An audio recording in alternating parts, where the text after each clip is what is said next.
Bismillahirrahmanirrahim. Assalamualaikum warahmatullahi wabarakatuh. Selamat pagi anak-anak. Semoga kalian selalu dalam keadaan sehat. Untuk pagi hari ini silakan kalian buka tema 6, subtema 1, pembelajaran kelima pada halaman 49. Nah, ayo mengamati. Perhatikan di situ ada dua buah panci yang berisi air yang dipanaskan atau dididihkan di atas kompor ya.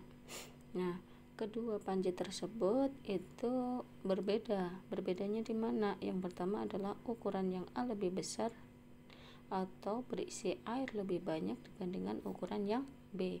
Tetapi di situ adalah panasnya atau energi panas yang berasal dari kompor itu besarnya sama. Ya, sekarang perhatikan pada gambar di atas, di situ ada beberapa pertanyaan. Yang pertama, berdasarkan gambar di atas, jawablah beberapa pertanyaan berikut ya sambil mengamati. Bagaimana ukuran kedua panci tersebut? Perhatikan bahwa kedua panci tersebut ukurannya berbeda. Berbedanya di mana? Ukuran yang A lebih besar dibandingkan ukuran yang B. Terus yang kedua, manakah panci yang berisi air lebih banyak? Nah, jelas di situ bahwa panci yang A ukurannya lebih banyak. Nah, sekarang perhatikan yang ketiga. Jika kedua panci berisi air itu dididihkan, panci manakah yang akan memerlukan waktu lebih lama untuk mendidihkan air di dalamnya? Nah, jelas itu panci A itu memerlukan waktu yang lebih lama untuk mendidihkan air karena jumlah airnya lebih banyak. Terus mengapa? Nah, di situ karena panci A jumlahnya lebih banyak sedangkan panci B jumlahnya lebih sedikit dan energi panas yang diberikan itu sama ya. Itu adalah alasannya kenapa panci A memerlukan waktu lebih banyak dibandingkan panci yang B ya. Lanjut, silakan dibuka. Nah, halaman 50 di situ ayo berlatih ya. Ayo berlatih. Manakah dari kegiatan berikut yang membutuhkan energi panas atau kalor lebih banyak? Berilah tanda centang pada kotak yang telah disediakan. Nah, di situ perhatikan yang pertama, di situ adalah mengeringkan pakaian yang sangat basah dibandingkan dengan yang sampingnya. Mengeringkan pakaian setengah basah, otomatis yang membutuhkan kalori energi panas lebih banyak adalah yang pertama, yaitu mengeringkan pakaian yang sangat basah. Nah, itu dicentang. Terus yang kedua yaitu mengeringkan sapu tangan basah dari kain yang tipis. Lawannya adalah mengeringkan handuk mandi basah yang sangat tebal. Mana yang membutuhkan kalori paling banyak? Yaitu adalah pernyataan yang kedua, yaitu mengeringkan handuk mandi basah yang tebal itu membutuhkan kalori panas yang lebih banyak. Terus pernyataan yang ketiga yaitu mengeringkan rambut panjang sehabis keramas. Yang lawannya yaitu mengeringkan rambut pendek setelah keramas. Mana yang membutuhkan energi paling banyak? Yaitu pernyataan yang pertama, yaitu mengeringkan rambut panjang sehabis keramas. Itu dicentang ya. Selanjutnya silakan dilanjutkan, yaitu buka halaman 51. Di situ ada sebuah bacaan yaitu tentang perubahan akibat perubahan suhu. Nah, sekarang perhatikannya di situ ya. Suhu menunjukkan derajat panas benda ya, suhu. Semakin tinggi suatu benda, maka semakin panas benda tersebut. Suhu menunjukkan energi dimiliki oleh suatu benda. Energi panas itu dapat mengubah benda. Beberapa benda yang mengalami pemuaian. Nah, di sini pemuaian itu apa? Pemuaian panas itu adalah perubahan suatu benda yang dapat menjadi bertambah panjang, lebar, luas atau berubah volumenya. Kenapa? Karena kalor atau panas. Jadi energi panas itu bisa mengubah benda dengan cara apa? Pemuaian panas. Terus Sebaliknya, ada pemuaian, ada penyusutan. Kalau penyusutan suatu benda itu adalah perubahan suatu benda yang menjadi berkurangnya panjang, lebar, dan luas karena terkena suhu dingin. Itu dinamakan penyusutan. Kalau pemuaian tadi yaitu suatu benda yang terkena panas, dia dapat berubah panjang, lebar, luas, atau volumenya. Itu disebut dengan pemuaian. Tetapi sebaliknya, kalau berkurangnya suatu benda, panjangnya, lebarnya, dan luasnya karena kena suhu dingin, itu disebut penyusutan. Pemuaian dan penyusutan itu terjadi pada logam, udara, dan air. Ya. Sekarang perhatikan, berikut ini adalah beberapa contoh penyusutan benda karena perubahan suhu dalam suatu kehidupan sehari-hari. Perhatikan baliknya halaman 52. Yang pertama adalah kaca jendela. Nah, di situ adalah para tukang kayu itu selalu merancang ukuran bingkai jendela itu sedikit lebih lebar dengan ukuran sebenarnya, tidak dipaskan dengan besarnya kaca atau panjangnya kaca, ya. Mengapa tukangnya membuat begitu? Karena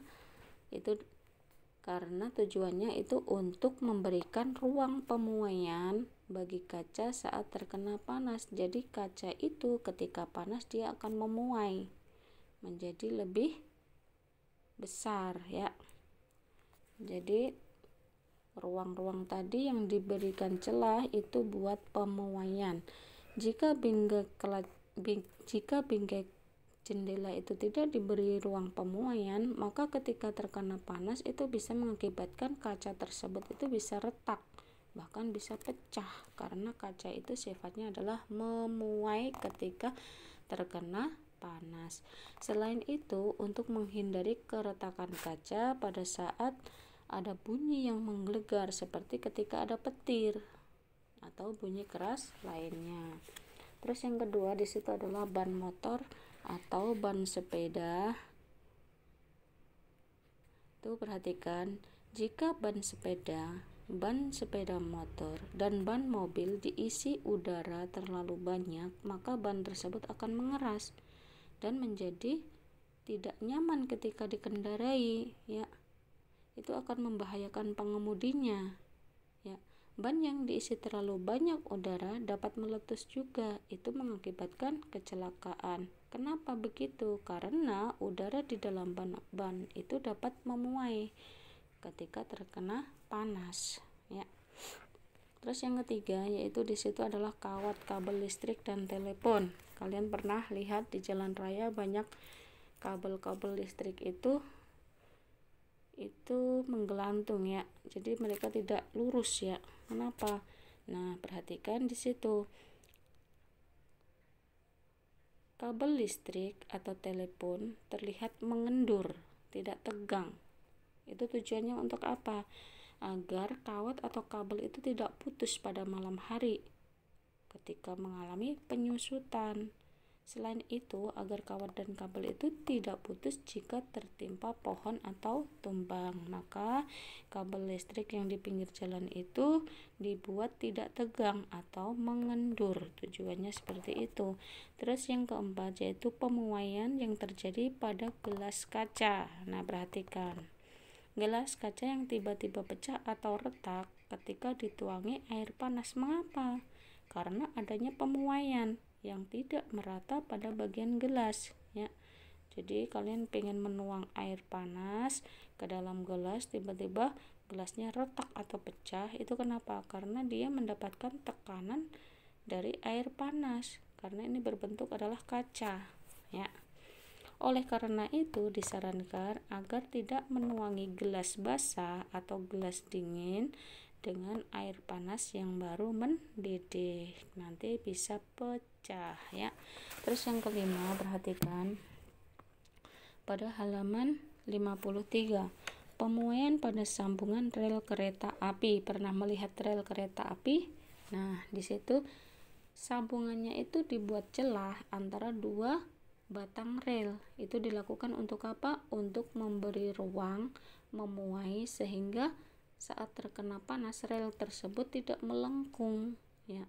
Itu adalah tujuannya, karena besi itu sifatnya memuai, ya, atau bila terkena panas dia akan bertambah panjang, ya. Nah, sekarang perhatikan. Itu di situ ada gambar rel kereta api, antara sambungannya diberi celah ketika panas, biar tidak sambungan tersebut biar nanti rel tersebut tidak melengkung. Kenapa harus begitu? Karena itu bisa membahayakan. Ketika rel itu melengkung, itu bisa membahayakan gerbong kereta yang melewatinya, bisa terjadi kecelakaan, ya. Itu adalah tujuannya seperti itu. Terus yang keenam, penggunaan termometer. Nah, perhatikan, termometer akan ditempelkan ke beberapa bagian tubuh seperti di dalam mulut dan ketiak. Tujuannya untuk apa? Untuk mengukur suhu panas tubuh. Jadi manusia itu mempunyai suhu panas. Setelah beberapa lama, cairan di dalam termometer akan naik karena terjadi pemuaian setelah mendapatkan panas dari tubuh. Cairan itu akan berhenti pada angka tertentu untuk menunjukkan bahwa suhu tubuh, ya, berapa derajat Celcius, ya, berapa derajat. Ketika termometer itu tidak digunakan, maka itu akan kembali lagi mengalami penyusutan, ya.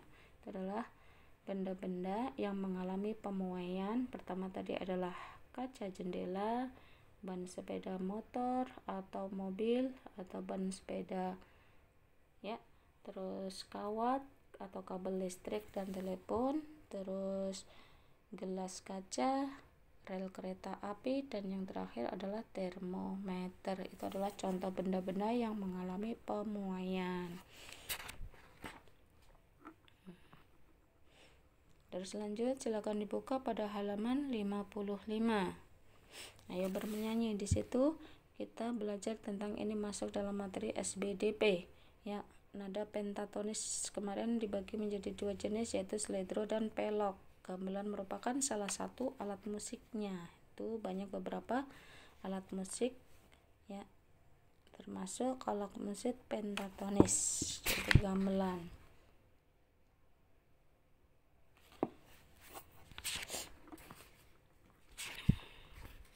Silakan lanjut dibuka pada pembelajaran ke-6, yaitu pada halaman 60. Nah, perhatikan tanggung jawab. Kemarin kita sudah belajar tentang tanggung jawab, ya.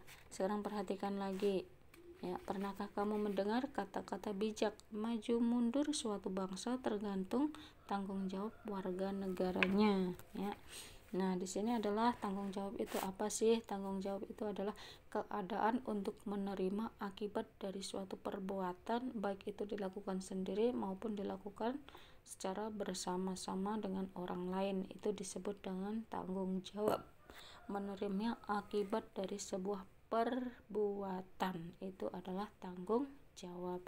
Tanggung jawab warga negara Indonesia atau warga negara itu dilaksanakan dengan cara melakukan apa? Hak dan kewajibannya sebagai warga negara yang jelas sesuai dengan peraturan undang-undang.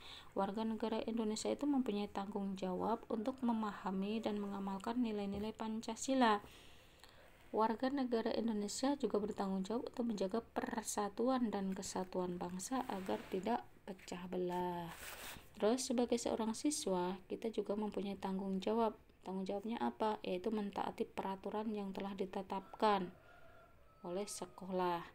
Terus peraturan sekolah harus berjalan dengan nilai-nilai yang terkandung di dalam sila-sila Pancasila. Jadi sekolah itu juga mempunyai peraturan. Jadi warga sekolah juga harus mentaati peraturan sekolah.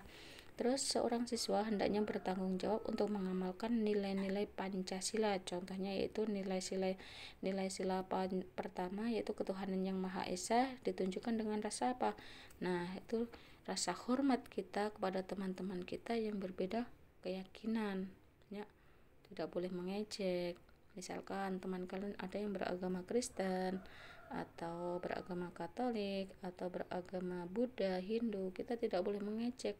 Karena apa? Karena dalam undang-undang telah diatur, yaitu kita harus saling menghargai dan menghormati keyakinan orang lain. Terus nilai yang kedua atau sila yang kedua yaitu kemanusiaan yang adil dan beradab. Kita tunjukkan dengan rasa peduli kita kepada sesama manusia dimanapun berada. Rasa peduli, ya, peduli terhadap sesama itu adalah contoh tanggung jawab kita terhadap nilai-nilai Pancasila. Terus yang ketiga yaitu sila ketiga, persatuan Indonesia dengan cara apa? Menjaga persatuan dan kesatuan dengan menghargai perbedaan yang ada di antara teman. Nah, itu nanti akan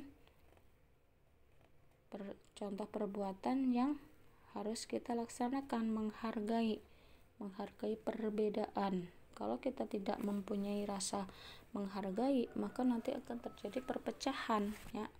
Terus yang keempat yaitu sila yang keempat yaitu kerakyatan yang dipimpin oleh hikmah kebijaksanaan dalam permusyawaratan perwakilan dengan cara apa? Menunjukkan sikap mau mendengarkan pendapat teman, ya. Itu adalah sikap kita yang mencerminkan nilai-nilai Pancasila. Yang kelima, sila kelima yaitu keadilan sosial bagi seluruh rakyat Indonesia. Apa? Dengan cara bagaimana? Yaitu dengan cara mentaati peraturan sekolah yang menjamin rasa adil di sekolah. Itu adalah contoh-contoh tanggung jawab siswa dalam mengamalkan nilai-nilai Pancasila. Nah, di situ pada halaman 61 di situ ayo menulis. Nah, itu ada beberapa kata kunci. Kata kunci itu kata yang paling dipakai dalam suatu paragraf tersebut, yang paling menonjol itu membahas tentang apa. Nah, itu disebut dengan kata kunci, ya. Silahkan dicari sendiri. Lanjut dibuka pada halaman 62. Ayo menulis. Nah, di situ kalian disuruh untuk melengkapi, ya, melengkapi kalimat-kalimat yang jawabannya sudah ada di dalam kotak tersebut. Nomor 1, maju mundurnya sebuah negara tergantung pada titik-titik warga negaranya. Apa isinya? Isinya adalah yang cocok adalah tanggung jawab. Terus yang kedua, setiap warga negara juga memiliki titik-titik dan kewajiban. Di situ ada kewajiban, pasti jawabannya adalah titik-titiknya adalah hak. Yang sesuai adalah hak. Yang ketiga, setiap warga negara Indonesia mempunyai tanggung jawab untuk memahami dan mengamalkan nilai-nilai dalam Pancasila. Yang keempat, tanggung jawab untuk menghormati perbedaan keyakinan teman dan anggota masyarakat sesuai dengan pengamalan nilai Pancasila sila pertama, ya. Yang berhubungan dengan keyakinan itu pasti sila pertama. Yang berhubungan dengan agama, keyakinan, pasti itu masuk dalam sila pertama. Terus yang kelima, menghargai pendapat orang lain merupakan salah satu cara untuk menjaga persatuan dan kesatuan bangsa. Itu merupakan pengamalan sila keempat, ya. Nah,